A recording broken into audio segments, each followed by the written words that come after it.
Tree Talking Time is brought to you by Conkey's Outdoors and Stone Creek Hound Supply. Be sure to check them out for all your hound hunting needs. Welcome to Tree Talking Time, where we talk all things tree dogs, from the smallest feists to the largest hounds, treating squirrels to bears and everything in between. And from time to time, we might even run a little fast game.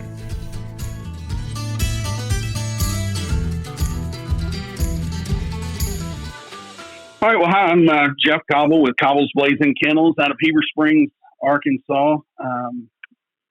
Happy to sit down and visit with you this evening. Yeah, I appreciate you taking the time to talk to me. Right.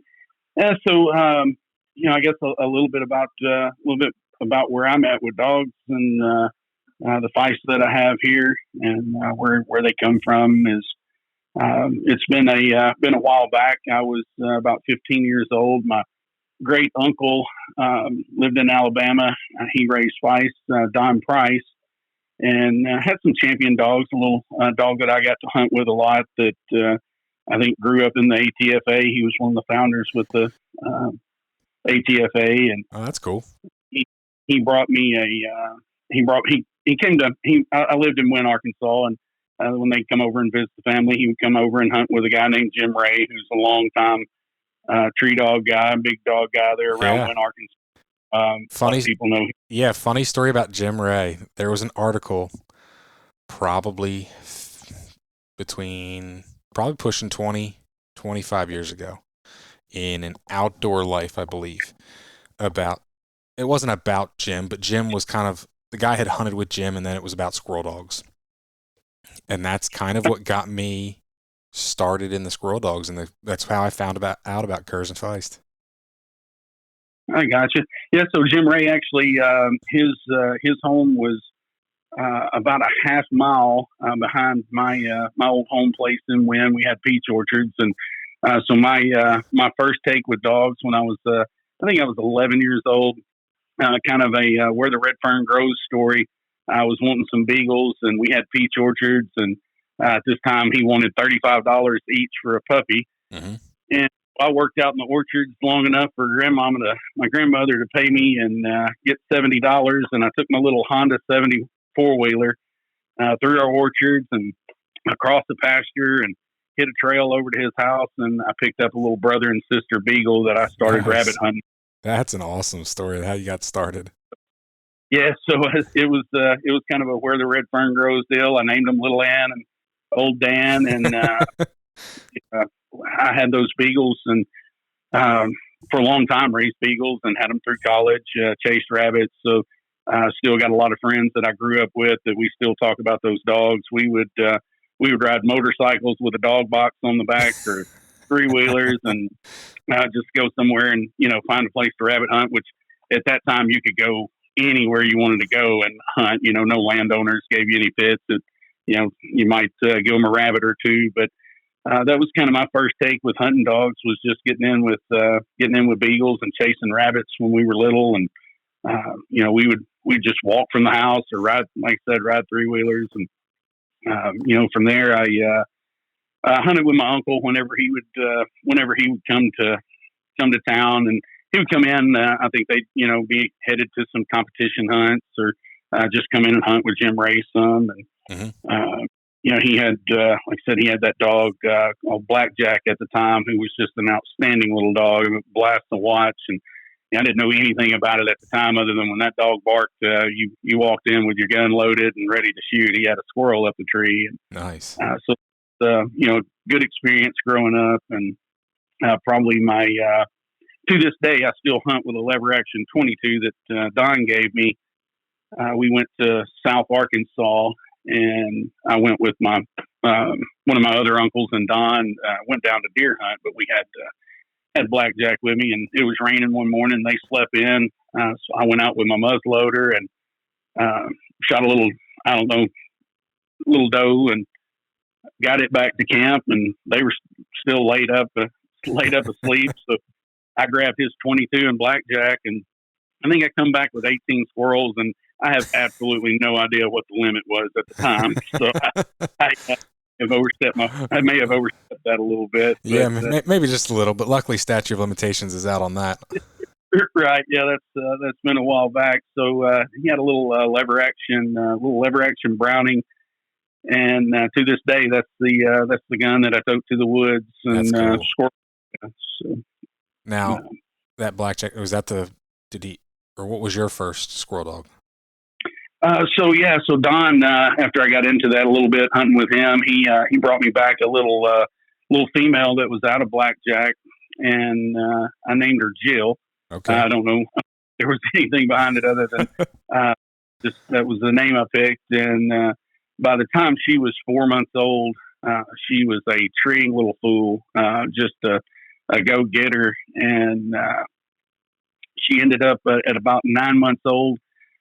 She was out in the yard, and just somebody pulled in, and she disappeared and got Hmm. stolen. So that was my first squirrel dog, and she was well on her way to being a dandy, but got taken from me. And I was pretty big into duck hunting at the time, and it got in the golden retriever, so I kind of got out of the beagle business and out of Gotcha. the dog business for through college and for until here about 7 years ago. Golden retrievers, huh? Yeah, so I still had a golden retriever that was my duck dog for several. Let's see, he lived to be about 14 years old. I think he had 13 seasons duck hunting, and so we had a pretty good time chasing ducks for a while. But Yeah. I'm definitely happy to be back into the dog business with these squirrel dogs and these little feist, and Yeah. uh, it's been so just getting back into that. I was at my deer camp, and my daughter and I were sitting on a deer stand. I think she was 6 or 7 years old, and we were both pretty bored. We were, sitting in a stand. We had seen turkeys, we had seen hogs, we had seen deer, I agree. all in about 30 minutes, and then there was nothing moving. Um, so we sat for about an hour without seeing anything. She's like, "Daddy, I'm bored. I like being in the woods, but I don't like just sitting here." Mm-hmm. And so I started talking to her about getting a squirrel dog, just as where we live. It was kind of ideal to just have a little squirrel dog and really be something that we could walk in the woods and Yeah. not have to be real quiet and have to sneak around, turn the dogs loose. And so she was obviously I wanted one, and she was all for it. And I think she told me, "Well, I'll try it, but I'm not promising you that I'll like it." So we started looking around, really not for anything competition dog or anything, just something that we could take to the woods and tree a squirrel and go have a walk in the woods and have a good time, good afternoon or good morning Yeah. walking. We picked up my mama dog here. I call her Baby Girl. Came from Rocky Top Kennels down in South Arkansas, and I'd looked around quite a while, just trying to find a dog that matched us. And um, she really, when I went down to see her, and not really thinking I'd take her to the woods and try her out, kind of deal, but um, I think Danon let her out of the pen, and my truck door was open. I'd kind of pulled up under their little lean-to at their kennels. It was Mm-hmm. pouring down rain, and she went and jumped in my truck, and that's where she stayed. So she got a ride home without us ever going to the woods, and we were in the woods hunting the next day. So, How old was she when you got her? she was just a little over a year old when I got her. Okay. They had started and hunted her with a little bit. Mm-hmm. They killed a dozen or so squirrels to her. They were they are and were pretty heavy into competition. And Okay. as Miles put me, he wasn't sure that she was going to be what they, fit into their program. And Yeah. but she fit into our family really well. Brought her home, and she's been sleeping in the house ever since. There you go. And it took about I guess a season there that we were stayed in the woods just about every day, whether it was for 10 minutes or 2 hours. And she really came along and got lined out, and one of the best dogs that I've ever had, one of the best dogs that I have here. If you can count on her day in, day out, bad weather, windy, doesn't Mm-hmm. really matter. So, she's going to find you a squirrel. So she's really been a good dog for us. Well, that's awesome. No, that's I'm kind of in the same boat, and I've been on the fence here about a squirrel dog because I got some young boys, and squirrel hunting's a lot easier than dragging them through the woods at night trying to coon hunt with me. So Right. That's one thing that I've just not ever gotten into was coon hunting. It seems like every time that I've been, not that I have anything against it, it seems like just every time I've been, I ended up wet, wading, or slipping. Um, I had a cousin growing up that bought some Cracker Jack trained coon dogs, and we turned them loose, and within 7 minutes they were 7 miles away behind deer. And so I yeah, go every now and then with some friends that have good dogs, but not something that I've gotten into. And uh, but I'll we tree a coon every now and then. yeah, I just like I said, it's not something to drag kids out, but fortunately, my daughter gets to bring some of her friends along. We hunt quite a bit, and just about every weekend, all year round, we're in the woods to some degree. So, that's awesome. it's How old's your daughter now? my daughter Ella is she's 13, going on 17 or 18, I think, somewhere in there. Yeah, So it's I got a three-nager. He's about to turn 4, and he thinks he's about 14. right. Well, I think we went from 8 or 9 and playing to 13 and go, like I said, 13 going on 18. Yeah, So, we doing my wife and I and daughter get in the woods quite a bit. She, like I said, she's able to bring some of her friends along, and no, that's awesome. we have a good time. We had some really good hunts with them this year, and I got a couple of her friends out to do some of their first hunting ever and shoot a gun for the first time ever. And, it's just a blast watching the kids after the first 1 or 2 times that the dogs bark, and you go in and there's a squirrel, and, you're kind of standing around and let the dogs go again. And they hear them bark, and you see a smile come across their face, and their pace picks up getting to them, and they know that they're, going to go get to see a squirrel in the tree. So Yeah, it's definitely a blast. And I say that with kids, it's been a blast for me just getting back with some old friends that I grew up rabbit hunting with, and also getting to get back in the woods with dogs. And that's what I love about hunting with dogs is get to shoot squirrels. the social aspect of it. You go deer hunt, you're by yourself. It's hard to hunt with kids. It's like your daughter said, it's boring, and I'm right there with her. But that's what I love about running dogs is you can take your friends, you can go, carry on as you walk through the woods, and it's fun. And it's especially for getting kids involved. Of running dogs of any kind, whether that's squirrel dogs, coon dogs, beagles, even big game hounds, like it's fun, it's it grabs their attention. And what kid doesn't love dogs? So it seems like that just about every litter that I have, we end up keeping one here because Ella falls in love with them. But yeah, it's definitely fun times. I getting started with baby girl. I think one of the things that I would say to anyone that's getting started with a dog and hasn't had a squirrel dog or really any kind of dog is to find some people and surround yourself with people that know more than you do. And there's certainly a lot of people in this squirrel dog woods that know a lot more than I do about training them, raising them, breeding them. Yeah. I've definitely been more lucky with the dogs that I've gotten than selective and know how and how that. But my male dog Copper, he's just a beast in the woods. And I went back. It took me a while, but I think one of the big things with social media. I think a lot of people are down on it, but it was certainly helpful with me just with getting these squirrel dogs going and finding the dog that I wanted. Yeah. I mentioned Don Price, my uncle.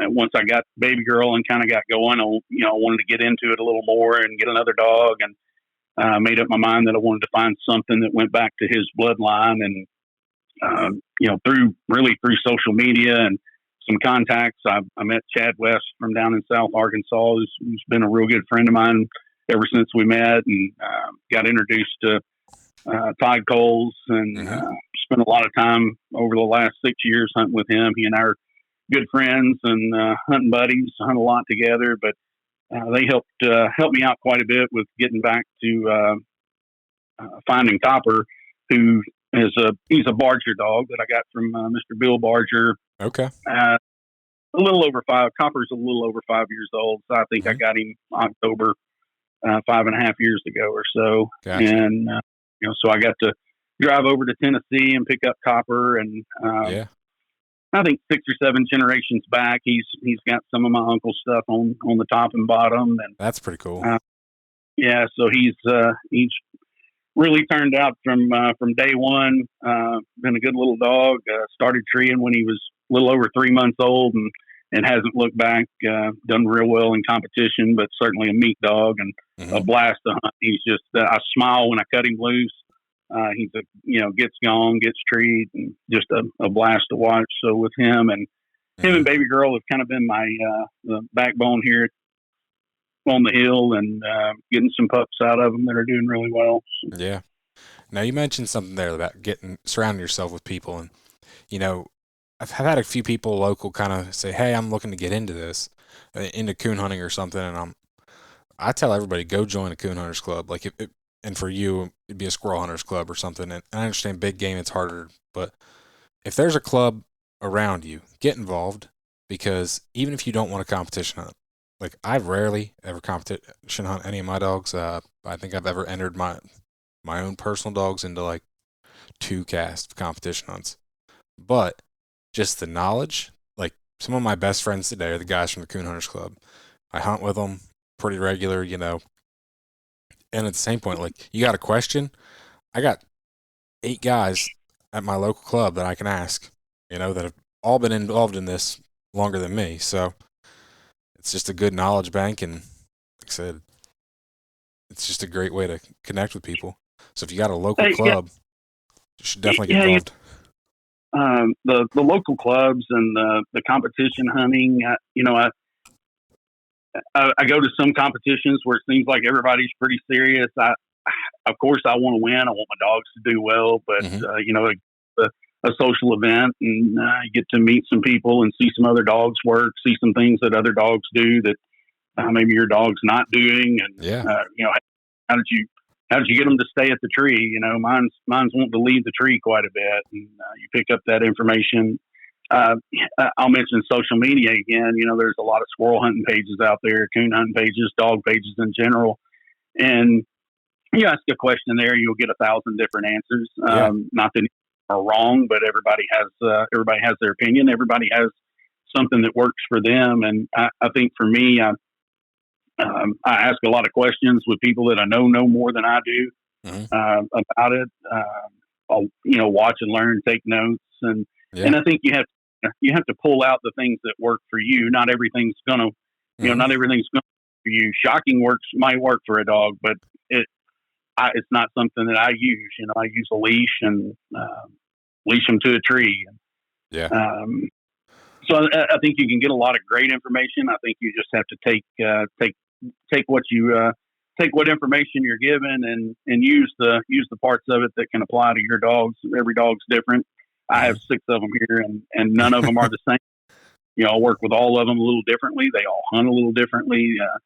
They all tree a little differently. And so like I said, I think with when you surround yourself with people that know, you just take some good notes, and again, take out of context what works for you. And you make 5 or 6 things, and before you find what's working for your dog. No, and I mean, I think the social media thing's kind of a catch-22. Like you said, you ask a question, you get 1,000 different answers, but it's hard to necessarily weed out the bad answers. I mean, because we all have seen horrendous answers, but when you don't know any better, you might try something that's just like, to a seasoned guy, it's like, no, don't do that. And if you don't know any better, you might try something that's just like a good way to ruin a dog. You know what I mean? Where if you know somebody, you can put a little more weight into their, because you've seen them work their dogs. Kind of, you have a little more to go context. And as bad as I hate to say it, I mentioned, Todd Coles is a good friend of mine, and I met up with him about I don't know, 6 years ago, and we met up on a pretty cold morning. Had a little sleet going on. We took a couple of our dogs out and shot a few squirrels, and he kind of laughed me out of the get go. I ran off from the house that morning and forgot my boots. So I had on like little hiking boots, that came just above my ankle. And he was like, "You gonna wear those out here?" And just making fun of me right out of the gate. And Yeah. I was like, "I'm good." We walked every step, and I learned pretty quick with him that he's got some great dogs, and I've drained him for information over the last 6 years, from everything from training dogs to breeding them. And there's several guys like that I'm involved with the ATFA that are just full of good information and things to help you along the way. And certainly blessed to have those friends that are in the business. Yeah, exactly. Conkey's Outdoors is proud to be a sponsor of Tree Talking Time. Family, hunting, tradition is the Conkey's motto. They understand the importance of passing down the tradition of hound hunting. They are a family-owned business that treats you like family. They also understand the importance of having the gear you need when you need it. Conkey's carries everything for your next hunt, and it ships to your door quick. They also offer great warranties on all tracking systems and financing options. Check them out at conkeys.com. You can also use the code TreeTalkingTime5 in all caps to save as well. Todd's top notch. Actually, we just replayed his episode about a month ago, a little over a month ago. He sends it to me about once a week or so. That's funny. Yeah, as I mentioned now, I have six feist here. They're pretty much all out of Baby Girl and Copper from here on the hill. Probably got about 20 pups that have left the hill, and nice. They're all doing well. I do have to give a lot of props to my wife, Bobby. She's takes care of the house here, and when I'm gone, and all these dogs, it's 6 of them's a lot to keep up with. But she they're in and out of the house. She takes care of them quite a bit for me, and again, we enjoy getting out and hunting with them. But definitely a handful when you've got a pack of dogs around the house. But, for sure. Now, so we've got them ranging everywhere from 7 years old down to we've got a 1-year-old little Domino here. It's certainly a blessing too to walk out to the kennel, and it doesn't matter which one you grab. You can go, take somebody to the woods with you and go get some squirrels. So. Yeah, you can. Even if you were hunting real hard, you still got a dog or two to spare. Right. You won't run out. I hate to say it too loud. I don't want to invite everybody in the country in, but Arkansas, we're blessed with as much public ground that's just loaded with squirrels that you want to hunt. You can hunt every weekend, all season long. Never go to the same place twice, and rarely will you go to a bad place, or a place that has some squirrels in it. So.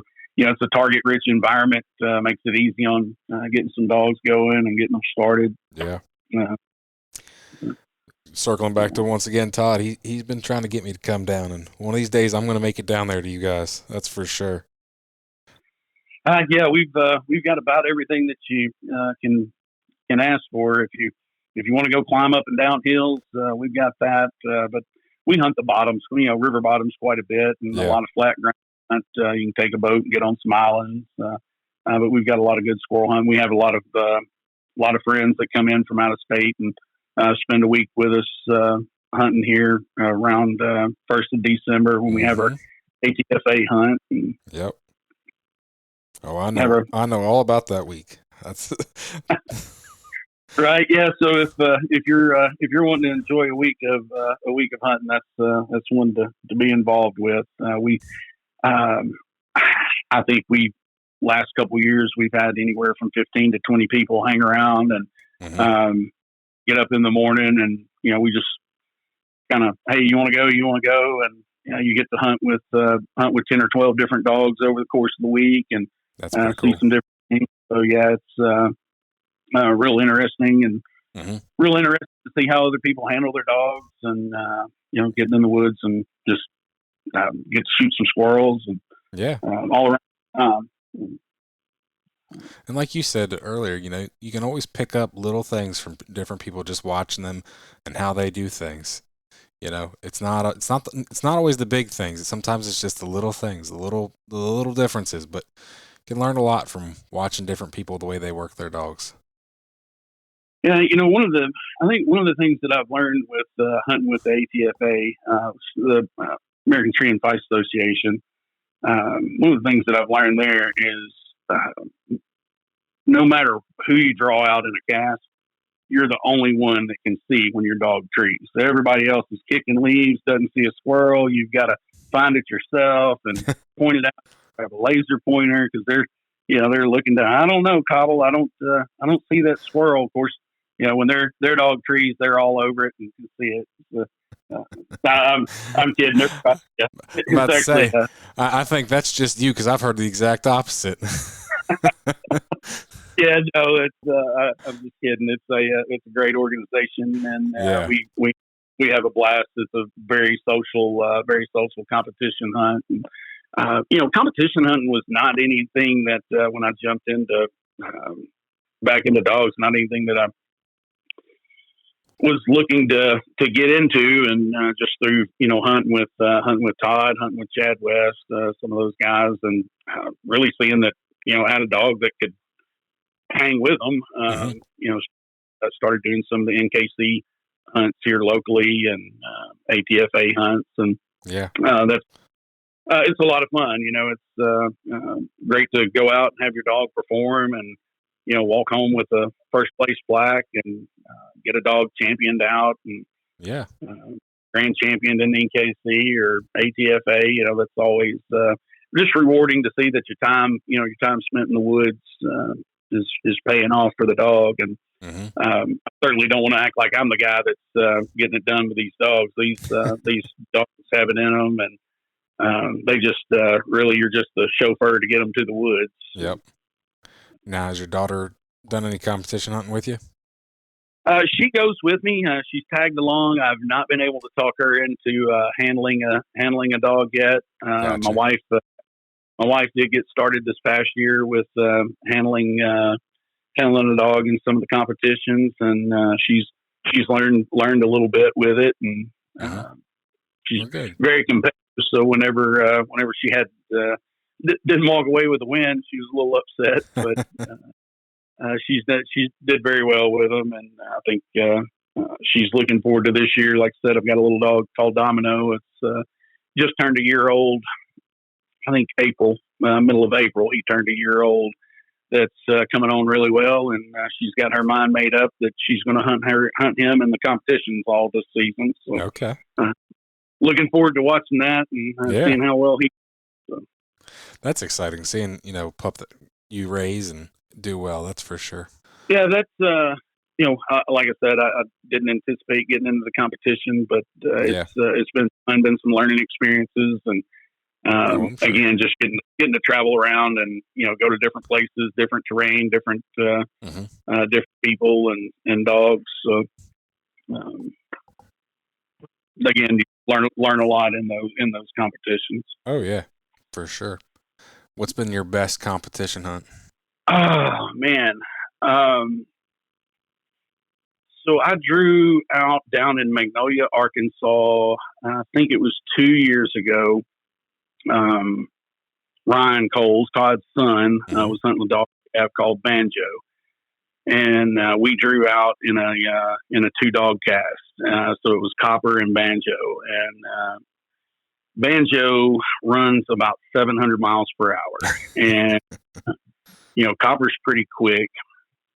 And we got to the woods, hunting a little patch of bottoms, cut the dogs loose. It took a little bit. There was probably about 10, 15 minutes went by, and they made a pretty good loop, 300-400 yard loop, and had not treed. We come back. They both made their way back up to us, and we were just standing there in kind of a little dry slough, and Banjo rears up on a tree and barks, and there's a squirrel right above us. There it was, and so she takes off in the lead, and from that point for the next hour and 45 minutes. We leapfrogged each other. The dogs just leapfrogged. One would tree, the other one would tree. One would tree, the other one would tree. And for an hour and 45 minutes, we were running about as fast as you could run from tree to tree, getting to the dogs. And we had I think it was about 7 minutes left, and Copper went ahead. But he was just, I think he had a second tree. And so he was just ahead by 50 points.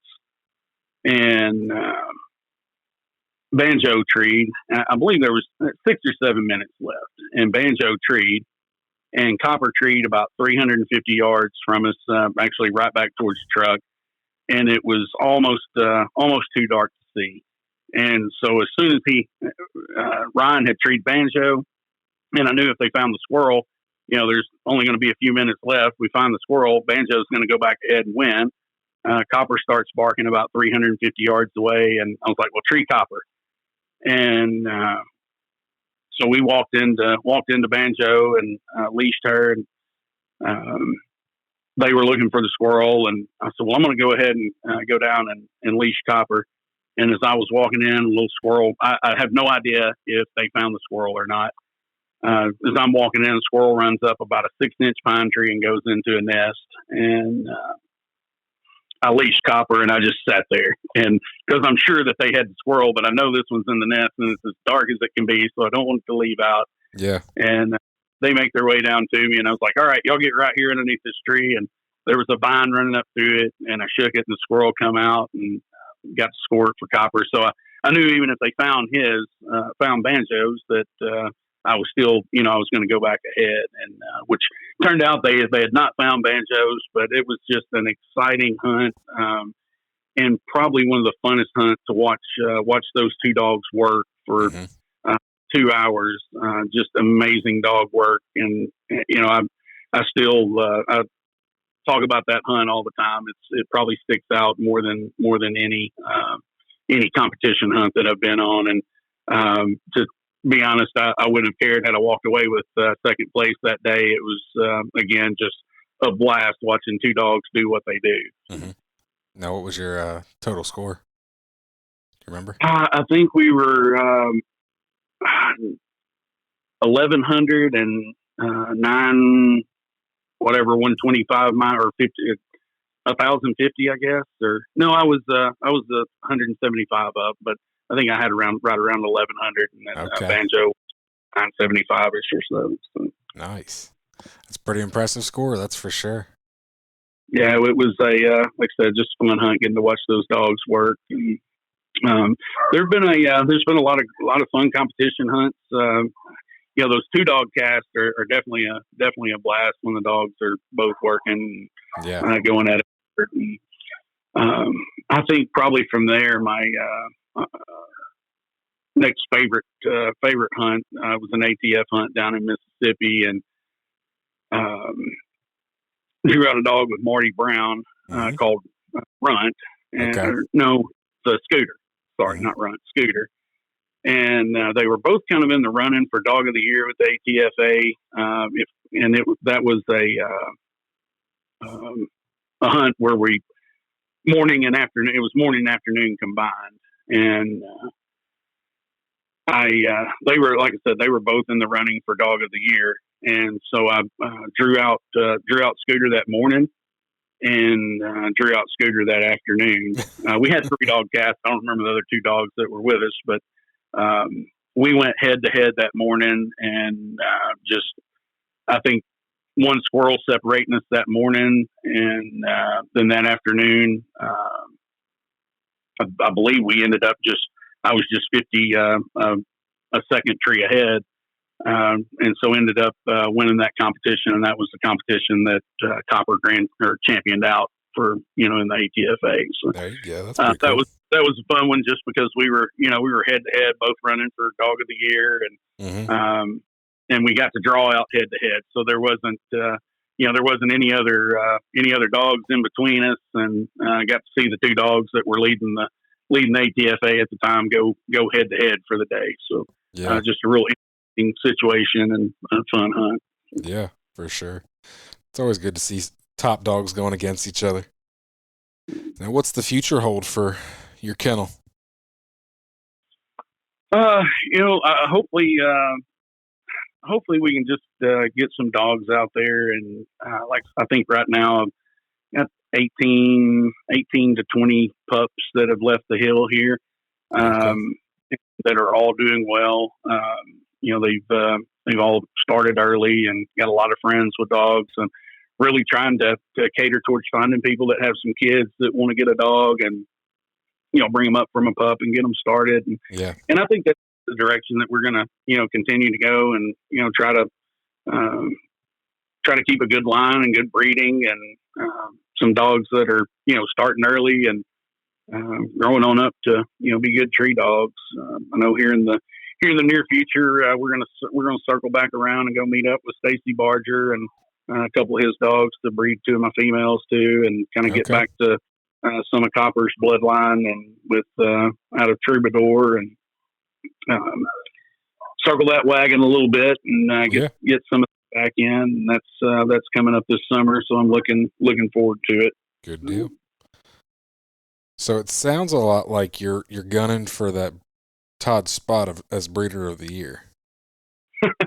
Well, that's a tough spot to fill. I I feel like when I go to these competitions, it's me against 30 other Brindle dogs. But as I've told him and a lot of folks, if I'm going to show up and play the game, I certainly want to be up against the best. And yeah, I mean it's definitely a goal for the future is to get these dogs involved, and hopefully make some good showings.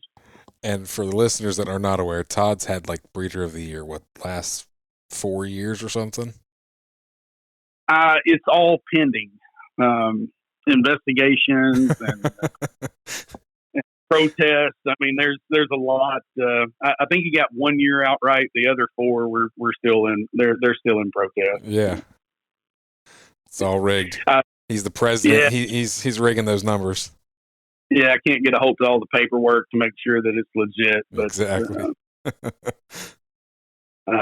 Certainly, and there's so many good dogs out there, and like I said, in that competition, and just our hunt here in Arkansas, and getting to see them.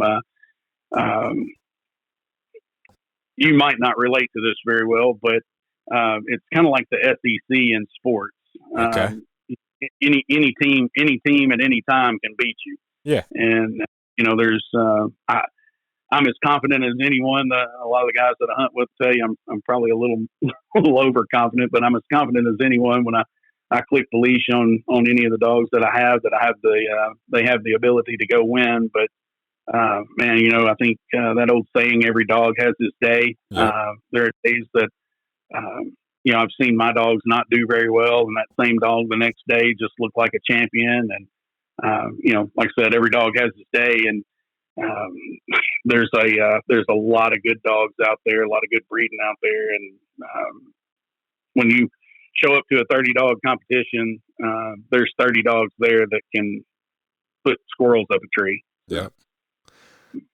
So you never know, and that's what makes it fun. Is a good, is the breaks, especially if squirrels aren't moving real well and you tree some den trees, and or like you said with that last tree on that one hunt, if you would, granted in that situation you would have been up, you were up already, but had it come down to that, if you wouldn't have been able to get that squirrel out of that nest, sometimes it's the breaks. Yeah. There not been a vine running right up to it, and late as it does, so all that comes into play. But like I said, there's a lot of good dogs out there, and I think that's what makes the competition fun. It's a blast.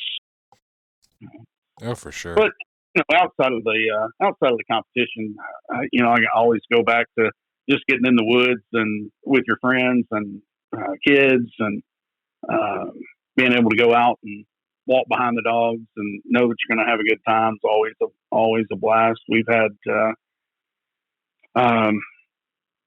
several hunts this year with some young kids that it was the first time they'd ever hunted with a dog, and when you leave out, Dad's kind of hanging his head because he knows that for the next however long he's going to hear from his kid about getting a dog. And, Yep.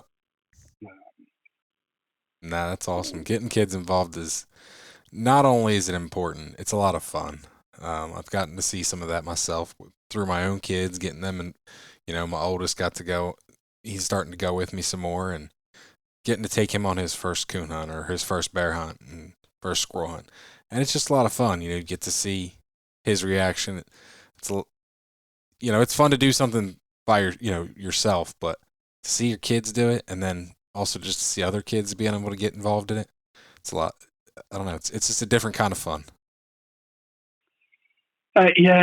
I've got a good friend of mine that I grew up with that actually has a brother to one of the dogs I have here at the house. He's got a little dog called Bullet that's I think he's 2.5 years old, coming on real well. But when they first started hunting with me, his son I think was 10 or 11 years old, and we took him first time he'd been with some dogs. And of course, the dog's a tree, and we'd walk into the tree and find the squirrel and point it out, and he'd shoot it. And after 7 or 8, he was getting a little cocky, and he's like, "Well, I've killed 7. Y'all haven't killed any. Of course, we haven't shot any." Yeah. And my buddy and I, without even talking about it, the next 4 or 5, as soon as we walked in, we shot the squirrel before he got a chance to even get his gun up or see it.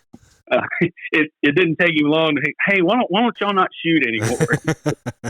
Yeah. But that that hunt, he ended up getting a dog from me and hunts with me quite a bit, and his boy just loves it and can't wait to get back in the woods with Bullet and see how he's doing. So. Yeah, that's great. Stone Creek Hound Supply, a family-operated business, boasts over 50 years of involvement in hounds. For over 2 decades, they've been dedicated to supplying high-quality hound gear. Their reputation is founded on unparalleled quality and exceptional customer service. Crafted from U.S. source materials, Stone Creek clothing is meticulously manufactured right here in Pennsylvania. Through their commitment to excellence, many of their customers have become lifelong friends. So I don't know, you mentioned the future here for these dogs. I think 6 is about my max, and not looking to add any more here. But we're certainly going to concentrate on these 6 and keep them in the woods as much as we can. I'm fortunate here at the house that I'm far enough away from any highways, and I got a bluff between me and the only highway, and so the dogs are able to, they're able to stay out all day long and run. Tree squirrels here around the house. Nice. All the time.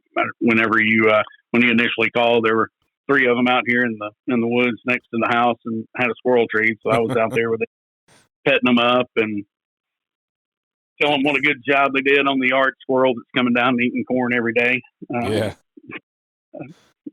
It's a good way to get some pups started, that's for sure. Yeah, it's definitely helped out a lot. I don't have to put a whole lot of effort into, I guess, training, other than probably spend most of my time when they're puppies, just training them to come to me and Yep. tone breaking them, and when I say their name or whistle, I say their name, I whistle, I hit the tone button, and I spend a lot of time in their first 6 or 7 months just working on that.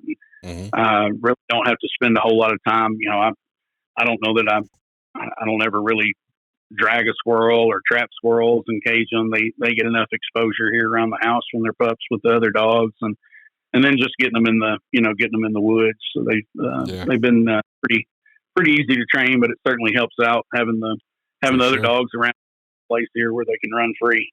Yep. I would definitely say that I've been real fortunate and real lucky with the dogs that I had. I mean, going to Tennessee and grabbing Copper, I didn't really know anything about Barger and the Barger line and the Barger dogs, other than I was told he had some pups that had some of my uncle's blood in it, and that was the only reason that I went and picked him up. And I called him, talked to Mr. Barger, Mr. Bill. As soon as I found out that he had some pups coming that had some of Don's line in it, and when the pups hit the ground, he called me and sent me some pictures, and I think they were about 3 days old. And Copper was laying there, and he has Copper's got he's got a white stripe on the top of his head, and it's got a little copper dot, looks a little red dot right in the middle of it. And so we picked him out. My daughter picked him out based on that little copper penny, and that's how he got his name, because he had a penny on his head. And and got him home, and he's just been a crackerjack dog. But again, I've been pretty lucky as far as that goes. It wasn't any kind of know-how, or I guess I did get the right ones, but I certainly, as far as the line goes, and getting into the competition, I started hunting baby girl in competitions, and then Copper, and Copper's done real well in the competitions, and then I was like, well, he's going to champion out and grand champion out, and I need another one coming up, and really need a couple years under their belt. When you start looking at that, and you go, they're not that they're not treeing at 5 months old, 6 months old, a year old. It seems like that second season with all my dogs is where they really start to shine and come into their own, start doing their own thing and doing it right. And so you start looking at a couple years in between, and I don't know that 6 dogs is certainly not a lot of dogs, but in order to kind of keep that going, I've got Bandits. Bandits will be pushing 3 this coming season. I think he'll do really well, and so I needed another one coming in behind him that's going to be a couple years old next year. So we kept Domino, and that. Like you said, that succession, it makes it hard not to have one when you start looking at it from that aspect of just always having a young dog coming in to replace, not necessarily replace, but fill the shoes. It's in the woods or competitions. Yep, for sure. And probably the most ridicule I get from friends and buddies and the guys that I hunt with, and that have dogs, probably most ridicule that I take is when I show up to the woods or show up at a competition, whatever dogs I've got with me are riding in the front seat, sitting in the air conditioning, or curled up. If it's cold outside, they're curled up in the back seat. And I get asked all the time, why do you have that kennel? And well, that's for either you or your dog to ride in if y'all have to ride with me. And but my dogs aren't getting in there. So they don't know what they don't know what the dog box looks like. And I take a little heat for that, and I get asked often, and I see it quite a bit on social media. Can your dog be a pet and a house dog, and still be a hunting dog? And man, at any given time, if it's storming, raining outside, all 6 of ours will be in here laid up on the couch or laying around. But when the gravel starts popping on the tires, they get that serious look in their eyes, and they go to work. Yep, that's awesome. They're certainly part of the family. No, and they can certainly do both. That's for sure. Well, you got anything else, Jeff? Man, I don't guess so. I certainly appreciate you giving me a call and giving me the opportunity to talk a little bit. And no, I appreciate you coming on. It's been great. I've enjoyed this, learned about your dogs. Yeah, I think I'll go back just to kind of wrap up. I think one of the for me, and I still consider myself green as a gourd in this